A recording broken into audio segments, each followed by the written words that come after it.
Hello, everybody, and welcome to the first virtual public meeting. We're going to start in just a couple of minutes. Stay tuned.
Welcome. My name is Mark Jones. I'm the Director of the Columbus Parks and Recreation Department. I want to thank you for taking the time out of your day to participate in our virtual public input meeting this evening. Columbus Parks is embarking on a journey to create a strategic master plan to shape future parks, recreation, trails, and open space needs. During this public input session, you will learn about Columbus's future demographics and recreation trends while participating through live polling, Q&A, and public comments. We are very excited to be part of working with Pros Consulting on this project. Nilay Bhatt and his team have been wonderful to work with over the past few months. Nilay and team bring a wide range of expertise to this project. I will introduce Nilay in a few minutes, and he will talk more about Pros Consulting and introduce the rest of his team. But first, I'd like to go over a few general guidelines. First, the meeting is being recorded. A video recording of this meeting will be available through a YouTube link on the project website. Please visit imagineyourcolumbusparks.com for the link. The meeting will begin with a brief project overview, followed by public input. Please be patient. There may be slight audio and video delays. Please respect everyone's time and each other. And if you have any questions during this presentation, please use the Q&A feature. Use the chat feature for any comments you may have. Our team will respond as soon as possible. So now I would like to introduce Nilay Bhatt with Pros Consulting. Excellent. Thank you so much, Mark, and a good evening, everybody. Welcome as well. We promise to keep today's meeting short, so I guarantee you we'll be done by 10 o'clock tonight. I'm just kidding, folks. We'll be done in an hour. Don't worry. But as Mark said, I am the principal with Pros Consulting. We are a national parks and recreation consulting firm based in Indianapolis.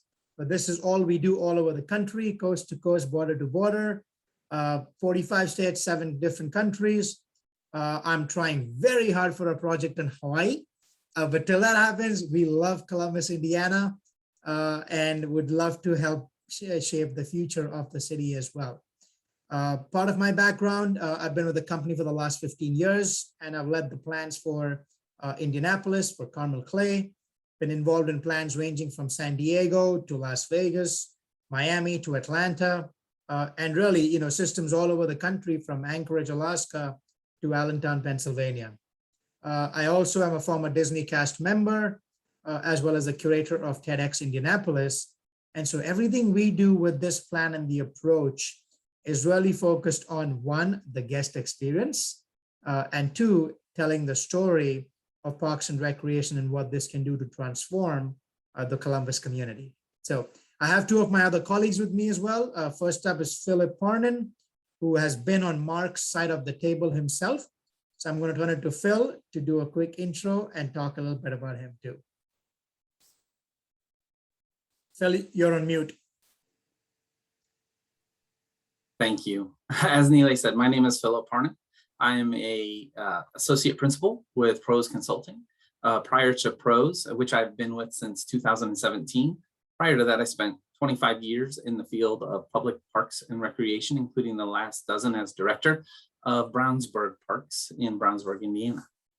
I've worked in towns, cities, counties, as well as special district parks and recreation departments within the state. And we're looking forward to this master plan process and helping the department choose its direction moving forward. Jason? Thank you, Phil. My name is Jason Elisaldi. I have been with Pros Consulting since the beginning of July, but just actually recently moved to Indiana, made the cross-country trip last week via vehicle, and I'm really excited to be here on the newest Hoosier. So my background, I have about 25 years experience in training, development, and leadership, mostly in the private sector, where I work for companies such as Enterprise Rent-A-Car, Blockbuster Video, Verizon Wireless, and Target, before spending 7 years with the Lamb Park and Recreation District out in Springfield, Oregon, where I fell in love with parks and recreation and the impact that we are able to have on the communities that we serve. I'm so excited to be part of this project, learn more about Indiana and more about what we can do to help imagine your Columbus parks. Fantastic, Jason. And along with us as well, we have another partner, ETC Institute, which is a statistically valid survey firm. So they will be using the input that we will hear from all of you, as well as what we've gathered in the last couple of days, in order to then craft a statistically valid survey questionnaire that's going to get input from the entire city and the residents in a scientific, random, and anonymous manner. That data set is really going to help shape your future needs, the vision as well. And then importantly, what are you willing to pay for? So that can help prioritize the plan for the future. Just a quick background as well. These are just some examples of agencies we work with, from national gold medal agencies to some of the best around the country. And, that's where we see you. That's where we see Columbus. There are very few cities your size that have a Fortune 500 company, that have world famous architecture, that have such an incredibly educated and diverse audiences, and that are, again, so close here from Indianapolis too. You have a tremendous area of assets, and some of which we will talk through as we go ahead. But we also have, on one hand, this excitement about Nexus Park, and on the other hand, aging infrastructure with Donald Pool and the rest. So help us help you. Your input today and going forward is really what's going to shape the plan and the vision for Columbus for the next 5 to 10 years and beyond. So if you haven't already, at the bottom of my slide and the screen, you will see the project website, imagineyourcolumbusparks.com. That's an integral piece of our planning process. So we're going to look at this plan in 3 ways. Where are we today? Where do you want to go? And how do we get there? You're really going to help us identify where you want to go. Our team is going to do an assessment of where we are today, and our assessment and your input will help shape the roadmap for how you get there in the future. So these are all the things we've already done so far. We've completed site visits as well. Mark and Nikki and the team were wonderful. They took us around, had a chance to, actually walk through Nexus Park as well and walk in Fair Oaks Mall, had meetings at Donner Pool as well, went to the ice arena too. So we've had a chance to see a few of the parks and facilities in the system. We've had meetings with the mayor, the council, the park board, multiple user groups, the Parks and Rec department staff as well. And of course, the public workshop with all of you today. So from here on, this will be your one-stop shop for all project information. Today's meeting, the registration link was on the website, is on the website too. Going forward as well, you're going to see the survey results, the public input process, everything that we create will be shared on the website, and you'll have chances to provide your input as well, so we better understand your vision and your needs for the future.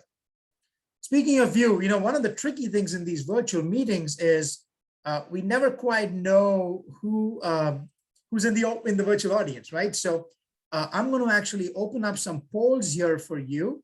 And what I'd like to do is actually have you all share your results and let us know where and who is in the audience with you. So see the first question here with the audience profile. Take your time.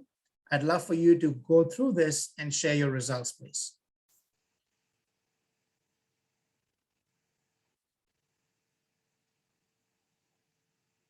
We've got 4 questions here. So it's gender. Well,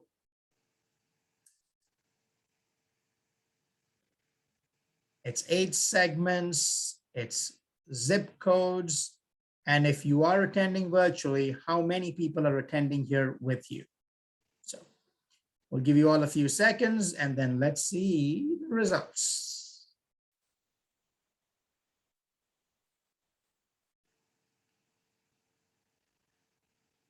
Give you a couple of seconds more. I see most of you have responded so far. Going once, going twice. All right, here we go. So 43% female, 57% male. Most of you are in either the 35 to 54 or the 18 to 34 age groups when it comes to age segments. In terms of zip codes, the number 1, as you can see, is 47201, followed by 47203. I see 4 of you have put in other. If you don't mind, in the chat box, please put in as well, what zip code are you joining us from today? And then lastly, I see about 13% of you have at least one other person. One of you has 3 or more people, and the rest are joining by yourself. So thank you all for joining in from wherever you are. This is wonderful. A reminder as well, as you continue going forward, if you have any comments during the presentation, put it in the chat box. If you have questions, feel free to continue asking us as well during the input here. If it's just a comment, we'll acknowledge it. If it is a question, our consulting team and the staff are already standing by, and they will respond to those questions in real time. So Norman, I see your note as well here. One of the reasons you visit the parks is to walk your dogs. At the ground level, the parks are not kept very clean, a lot of trash and debris, especially dog waste. And a priority should be to put more trash containers and dog waste dispensers and collectors. Many of the city parks you visit have these. We appreciate your note, Norm, and we will certainly consider this as well as we think of site-specific recommendations. So this is wonderful, folks. Keep sharing your input as we go through the process. So here on, we've gotten to know who's in the audience today, but I'm going to turn over now to Jason to do a share. What does Columbus look like in the future? And what are some recreation trends that people in Columbus that you may want to know more about as well? The sources we use are Esri, Environmental Services Research Institute, that looks at census tract data, and then SFIA, which is Sports and Facility Industry Association, that looks at recreation participation trends based on really spending in all those various recreation categories. So I'm going to turn my camera off, turn it over to Jason, and let him share information with you going forward. Thank you, Nilay. So as Nilay was saying, this information here in terms of demographics are based off of the Environmental Systems Research Institute. We are in a weird situation right now where we are at the furthest we can possibly be away from the last census data, which was obviously in 2010. We have not received the 2020 census data yet. So these numbers are based on projections from Esri, and we'll kind of talk a little bit about why that's important here in a second. So right now we can see that we are having exponential growth in Columbus. 2010 population was at 44,000. That number has gone up to 49,398 in 2021. In the next 15 years, we expect that number to grow an additional nearly 7,000 up to 56,271 people at a growth rate of 0.86%. That population by age segment, we're starting to see our people getting a little bit older. We do have a population that right now, 2021, we expect about 30% of the population is now over the age of 55. 26% being in the 35 to 54 range, 20% being 18 to 34. As we go forward, we see that group from 55 up starting to grow as our lower age demographics start to age up and the other age demographics start to shrink ever so slightly. We're getting a little bit more diverse. So in 2010, we saw a population that was 87% white alone by race. 2021, that number has gone down to 85%, expected to drop 2% more in 5 years, and another percent in another 10 years after that, while we see the Hispanic Latino population being based off of origin, not necessarily race, which is at 6% in 2010, has raised to 8% in 2021 and 10% in 2036. So we see the white alone population starting to shrink just a little bit, while that is being picked up by the other races that we track. Now, what's interesting here, and where I think we're starting to see this switch coming from the data that's existing within the census that we haven't gotten yet, was this article that was posted in the Wall Street Journal back on August 13th that stated that 1 in 7 residents in Columbus, Indiana, was born outside of the United States. So for a population that is of this size to be that diverse, and also reading throughout the article, you find that well educated, makes it a very unique population that you are serving in the city of Columbus.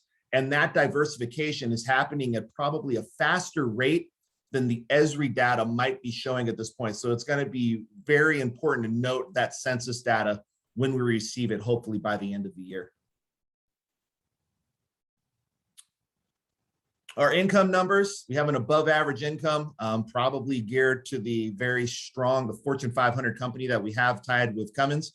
We see Columbus, Indiana, average personal income, $35,598, $67,250 being the median household income. Both these numbers are above the state and national averages.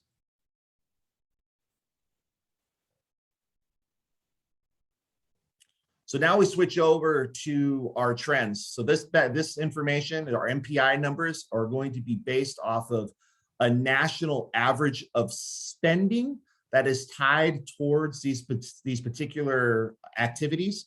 So our first group here is going to be our fitness MPI, or our market potential index, if you will. So we see here that our citizens in Columbus, they like to go for a walk, right? So we're a little bit above the national average in walking, right around the national average in the other fitness activities, just slightly below in swimming. We discovered today in a meeting that we have a Olympic swimmer from Columbus that utilized Donner Pool. That was exciting to hear.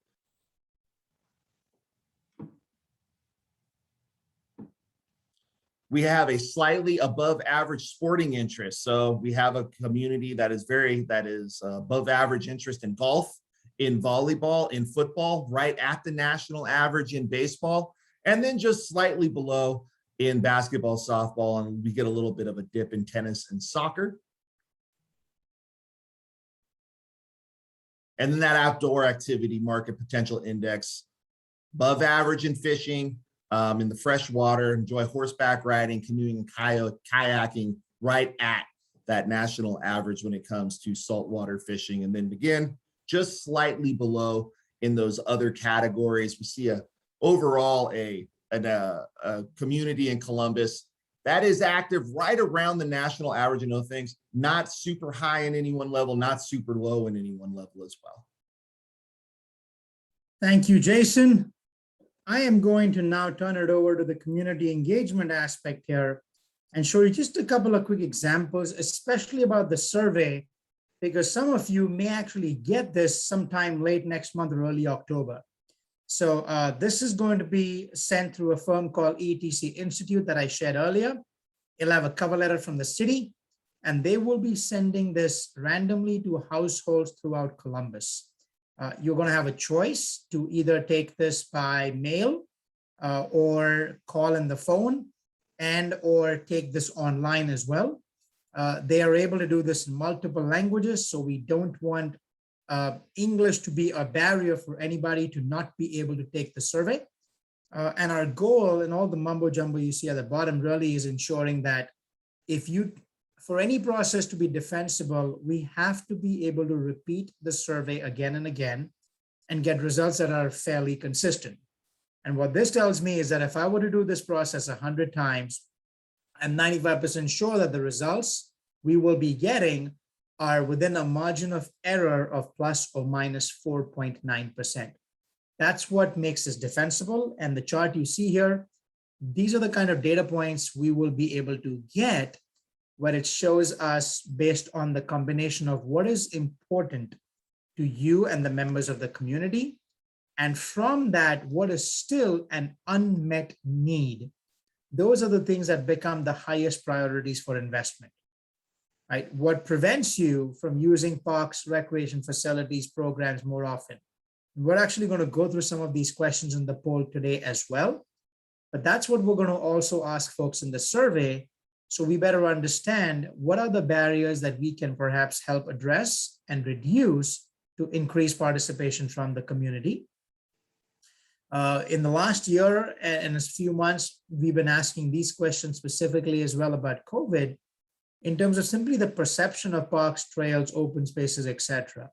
And I'd be curious, if you don't mind, just in the chat box very quickly, type in a yes or a no, I guess, if in the last year and a half, if you've been outside or used the trails or biked or just walked outside even more than you've done before. Just type in a quick yes or a no.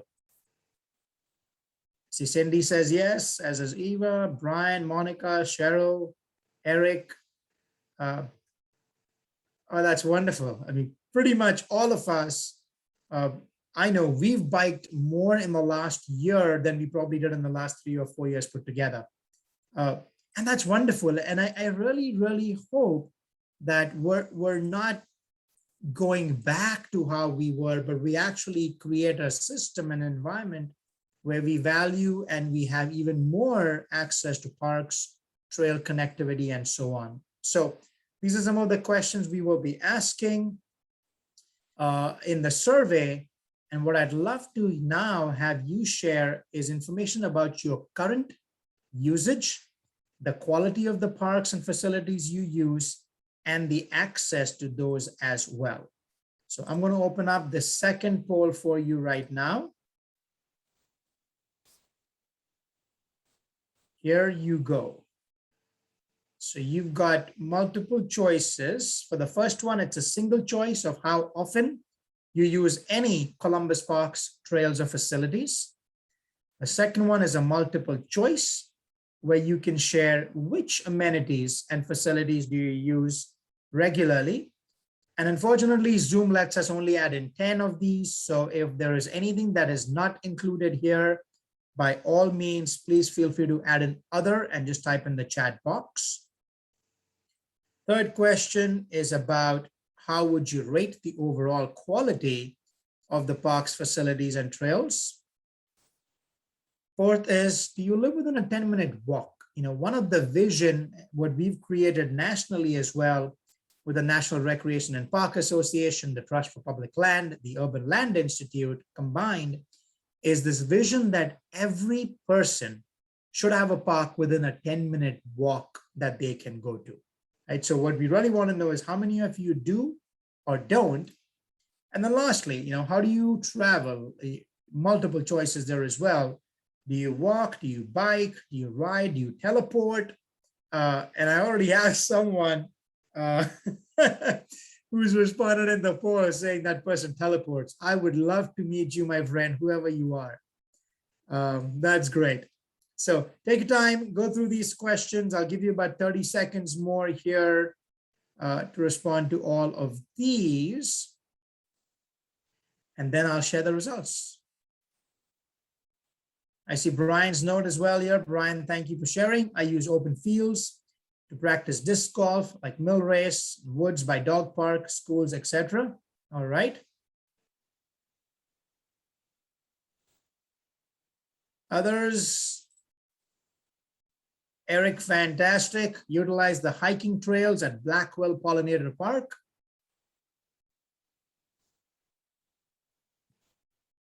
Okay, I've got about 90% of you have responded so far. I'm going to give you all about 15 seconds more.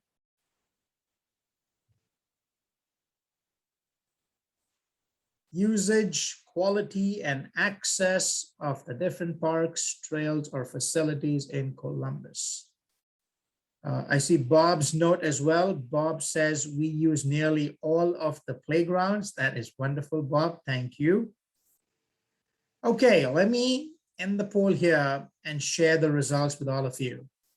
So the majority of you said you use the parks. Wow. 87% said you use the parks weekly and 13% said monthly. The most frequently used by far, no surprise at all, People Trails. 84% of you have said you've used that, followed by a number of different ones. But I see the sports courts, basketball, tennis, pickleball, etc. I see playgrounds, both at 23 and 29% respectively. And then I see from event venues to golf course to Hamilton County Center and Ice Arena, all within that same range as well. 74% have said the parks are good. 6% have said they're excellent, and about 19% have said they are fair. Just a little more than 2 out of 3 live within a 10-minute walk. So almost 1 in 3 people do not have a park or a trail within a 10-minute walk. And again, as some combination here, people drive most frequently, some walk or bike as well. 1 person rides with a friend and 1 person teleports. So that is great. Thank you all for sharing. Let's move on now to the next one here. And this is where I'd like to know more about how do you get to know what's being offered? And then what's preventing you from participating more often? So I'm going to share this next poll here as well. And please share the 3 most preferred ways that you learn about Columbus Parks, programs, facilities, or trails. And then what are the 3 biggest barriers? And like earlier too, if something is not listed here, please feel free to use the chat box and type in your feedback in the chat box as well. All along, if you have questions, by all means, feel free to continue asking us too. Staff and our team will be more than happy to respond to them as we go along.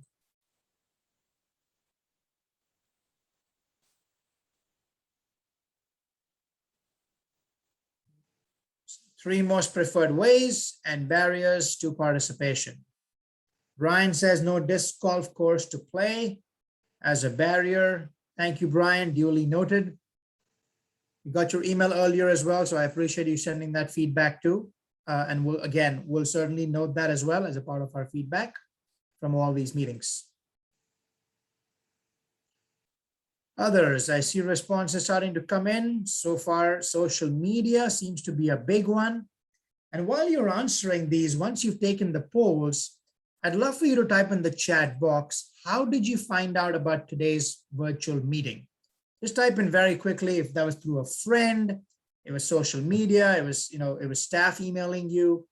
If you could please type in the chat box quickly after you've taken the poll, how did you find out? Okay, I see Brian said email, found out by email, through a friend, says Sumit. Christopher says email and social media. I see some social media ones here as well. Joshua says learn from a senior project mentor. That's great. That's a good mentor. Monica says email. I also do not have 3 barriers for using parks, and that's a good point. If you don't have multiple, feel free to choose any one. That's perfectly fine too. Okay.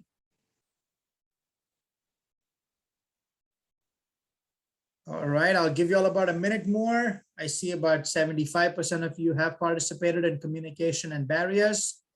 If you don't have multiple, choose any one. You don't have to choose all of them. Choose as many as are appropriate.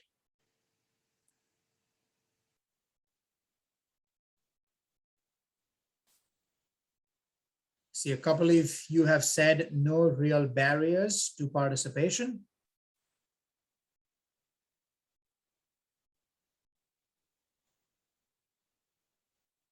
All right, going once, going twice. Let's see the results. Okay, so social media was by far the number one. 73% of you said social media. More than half of you said email, and then an equal split said community calendar and the fun guide. All right. In terms of biggest barriers to participation, almost 70% of you said, I'm too busy. That again, it's not uncommon. We hear that a lot. I see a number of different ones. 31% have said too far from my residence. Lack of restrooms. I do not feel safe, or lack of park identification signage. For those that have said, if you're comfortable to share, that have mentioned, I do not feel safe, can you please type in the chat box if there is a specific location or along the People Trail or anywhere else where you don't feel safe? And if so, what makes you feel unsafe? If you could please type in the chat box, especially if anyone's mentioned do not feel safe. And also in terms of the park identification signage, if there are specific places where you feel that's a concern, we would love to just get to know your input. Eva, good point. People Trail, lack of lighting. It gets dark early in the winter. True. MB Word says mill race, too many cars just driving around. Nick talked about near the ice rink, skating instructor attacked last fall and homeless population. Jonathan talks about Noblet Park, less than savory traffic. Norman talks about along People Trail, there are homeless or others who look confrontational, cannot use the trails at night. Cindy also talks about lack of lighting and cars in Noblet. Okay. This is very, very helpful, folks. This is really, really helpful for us to know. Thank you. Okay, I am going to stop sharing this one here. And now move to the final piece. This is really the exciting part. This is where what exists in Columbus that you want to improve? What do you not have currently that you would love to see in Columbus, right? I mean, you saw 1 in 7 people were born somewhere else, have lived somewhere else as well. You've seen things from all over the country, all over the state, internationally. Are there things that you would love to see in Columbus? And so I'm going to open this next poll. And look, this can be programs, this can be offerings, it can be a specific amenity, it can be a special type of a cultural event, it can be, you know, a cricket field, it can be some other program. If we don't have it in the list, as always, use the chat box as well to share your input. So your poll opens in 3, 2, 1. This is extensive, so take your time. Which 3 facilities, amenities are you and members of your household most interested in? The top 3 types of programs you would most like to participate in as well.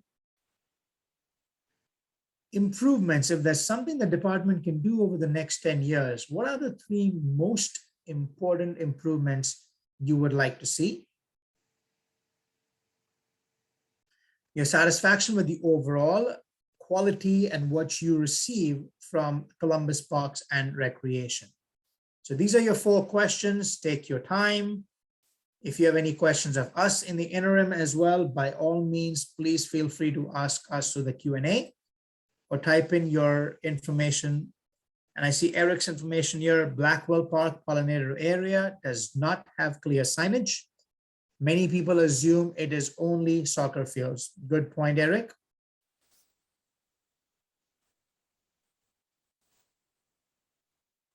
Okay, Brian talks about disc golf course, maybe a couple of them. All right.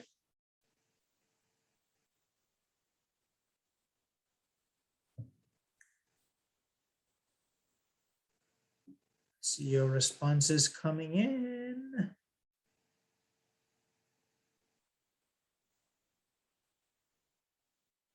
Okay.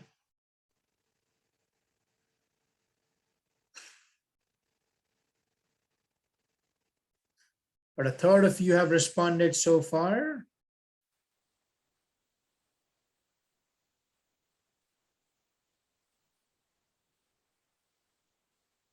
All right. I also see another note from Brian. I would enjoy a pitch and putt ball golf course, smaller than par 3, larger than putt putt. Joshua talks about, I agree with Brian on the disc golf courses. Jonathan talks about disc golf course, routinely travel up to and over an hour to play a round. Randy talks about more music programming in Mill Race. Michael talks about disc golf course in Noblet. Nick talks about Hamilton Center. It is a beautiful facility and well run. We have outgrown its capacity, not enough ice available during hockey season to support all the teams and sports.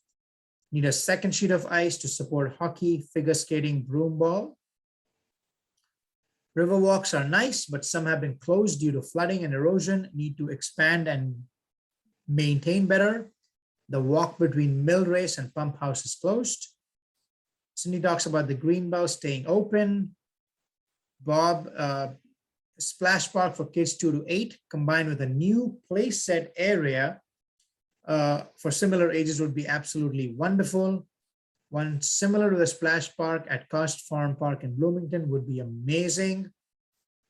Brian, type of programs, disc golf leagues and tournaments. Eva says splash park. Ken talks about need to monitor homeless occupation more diligently. Chris talks about, was pros involved in, or are you familiar with the Elkhart Health and Aquatic Center? A collaborative effort between the city and the local hospital organization, similar to the arrangement that was formed to acquire Fair Oaks. So I am aware of that. We had done something similar actually even before that in Zanesville, Ohio, where there was a collaboration between the local YMCA, the campus, the Zanesville campus of Ohio University, and then the local foundation as well, which is called the Muskingum Recreation Foundation, along with the hospital too. So all of them came together, very similar to what you're doing at Fair Oaks Mall between CRH and the city as well. So yes, familiar to that to a certain extent. Sumit talks about better indoor pool facility for kids that can be used through all seasons. Brian talks about indoor walking trail and maybe inside disc golf putting leagues. Eva, bus shuttle for paddlers and tubers, like Boise. Conversion of lawns. This is amazing input, everybody. Conversion of lawns into native plant areas. Indoor walking trail during winter months with concessions. Norman, thank you. Wow, people, this is fantastic. I'm going to give you all about 10 seconds more, 15 seconds. Some of you have still not participated in the poll. Really, really important if you would please do that, because all these poll questions and the results will be included in the findings from the report as well. So we would really love to get as many of your input in the polls and these charts as we can.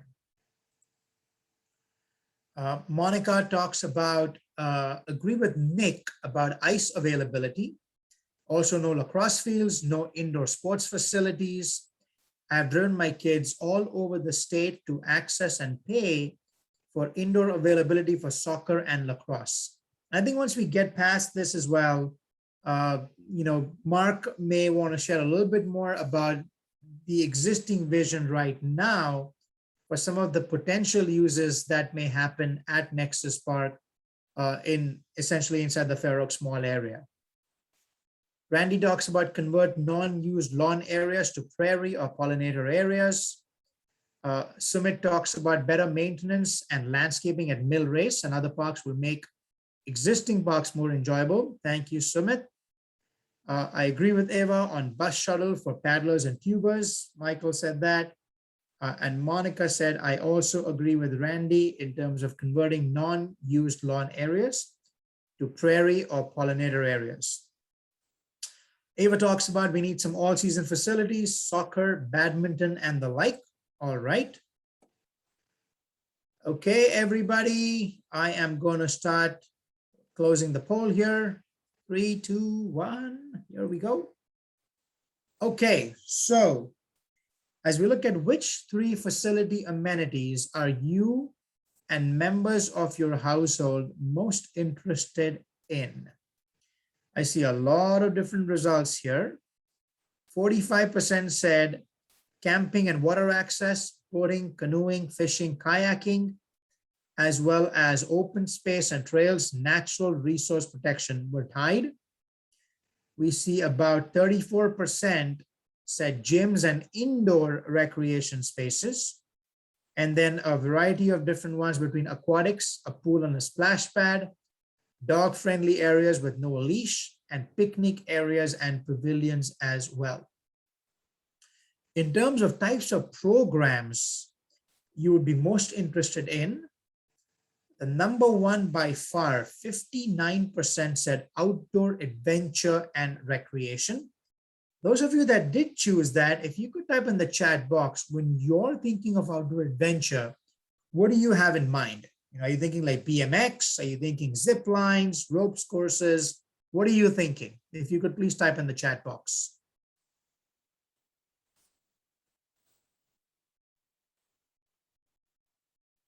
And I see Norman's note from previously as well, use of Millstone Lake, south of 400 North as a kayak venue, organized hikes, nature walks, and bird watching. So Norman, Eric said kayaking, Avru says kayaking as well.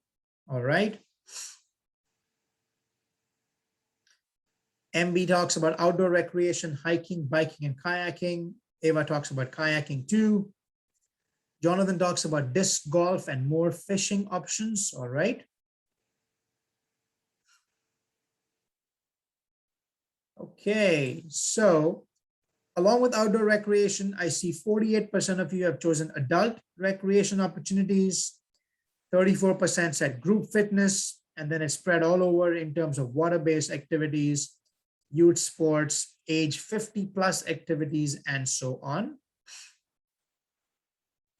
Next up here, 3 most important improvements you're interested in adding over the next 10 years. Again, your top choice is all season indoor recreation opportunities as number 1, followed by expand and connect the trail system number 2. I see outdoor fitness and obstacle courses, 28% chose that. And then a 24% said more shade structures and picnic tables, and then a whole variety of other options here. And lastly, about 97% have said they are somewhat or very satisfied with the overall quality, with 66%, about 2/3 said that they were somewhat satisfied, while 31% said they are very satisfied and 1% said they were neutral. Okay, everybody, this is great. We have some observations based on our conversation with the staff and the community groups that we talked to. We didn't want to share that till we actually heard from all of you. We don't want to skew or bias your opinion in any way, but here they are. Just very high level. I mean, again, what we heard from you as well, and some of the folks too that we interviewed, the community loves the variety of offerings the park system has. They think the staff does a great job with whatever limited resources they have. But speaking of resources, I think there is a recognition that resources are shrinking compared to the wants and the needs, and staff seems to be doing more and more with less and less. There is no doubt, even from all your input, People Trail is heavily used. And we saw just in the previous response you gave, something we heard from everybody is they would love for there to be increased connectivity in terms of a trail network throughout. There are funding gaps existing as well and into the future, specifically for aging infrastructure. Donner Pool and that facility came up quite a few times as well. And then the flip side, as so many of you mentioned here, the need for year-round recreation. Nexus Park and the envisioning of what will happen in the space of Fair Oaks Mall, that definitely has transformative potential for multiple recreation uses for the community year round, and the added potential for sports tourism as well, with a variety of indoor field house based options. So I am going to pause here for a moment. I am actually going to stop sharing my screen. And Mark and the team, if you could please turn on your cameras, we'd be happy to now take questions from you. Mark, if you want to take a moment to maybe even just share, for those that may not know a little bit more about Nexus Park, and just, I know it's not set in stone, but how far along are we, or what are some of the potential in that space? Sure. The city team is working with its architect, Perkins and Will, same company, same architect that helped with the master planning early on. We're also working very closely with CRH and their architect, since it's a partnership in that location. We're doing a lot of workshops, a lot of very productive workshops over the last few months, working on a schematic design to see where things would fit, where partnerships, where the collaboration would fit best in that facility. Looking at headquarters for Parks and Recreation, that would be a community center, a lot more amenities for the community. One of the questions was brought up about lacrosse. Just for example, one of the big things we're looking at is a field house indoor facility. It can handle multiple sports programs, so lacrosse possibly could be one, soccer, hard courts, basketball, volleyball, soccer, so a number of different sports could go in there. But it's also not just a sports facility. It could handle multiple, trade shows. It could have graduation parties, potentially concerts. So that is what the team, the city team, CRH team, been working really close with the two architects to make sure that campus has a nice look from the outside, but also very important to make sure everything flows correctly on the inside to make sure we give the best quality to the community. So that's where we're at. We're in the process of doing schematic designs over the next couple months. Hopefully more information will be coming out on Nexus Park. Thank you, Mark. If anyone has questions, I think, Mark, you may want to continue sort of speaking to this. Eva talks about what is being done to help ensure the future of parks, including Nexus Park, are affordable to all. It's important to make sure the future of our parks continues to be an opportunity for all. That's a great question. So we continue to work with our city administration. We work with different partners to help with extra resources to make sure we can keep the prices low enough for the community to be able to participate at a decent rate. Also trying to keep up with new amenities, but at the same time, make sure we're keeping quality with our existing facilities. So it's a work in progress, but we work with the city administration that is very supportive of our park system. So we will continue to do that. We also have a very supportive park support from city council, as well as our park board. And number one is we have a Parks and Recreation staff that has tremendous passion for what they do. They take a lot of pride in it, and it's good to see. So long answer, but we definitely understand that, and we continue to work at that. Any final thoughts, questions, comments, anybody? If not, I would love for you to please bookmark the website. Go to that as well if you can. ImagineYourColumbusParks.com. We would love to keep hearing from all of you. I am going to post the link in the chat box, so all of you have that as well. If there's anything you think of, Randy, teleportation machines, absolutely. You want Elon Musk to build a Hyperloop from Columbus to Carmel, absolutely. Any other ideas you think of, we would love for you to share that on the website. Remember, the statistically valid survey is going to be mailed to households. So if you get it, please, please, please fill that out. It is the single most important data set that we will have. And the more of you share your information in there, the more reflective this plan is going to be of Columbus and your residents. This is this is really building a legacy for the next generation, for the future. And especially with something like Nexus Park coming on with plans for donor pool, et cetera, in the future as well. This is the right time for you to speak up and be heard. And we're here to listen. So thank you all for joining today. Thank you for the time and the input.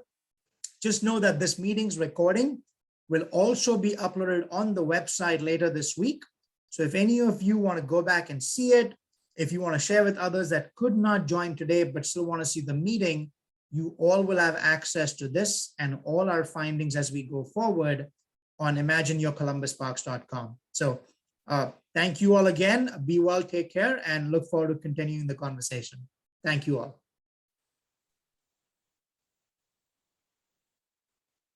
Thanks, everyone, for joining tonight. Again, as Neelay's mentioned,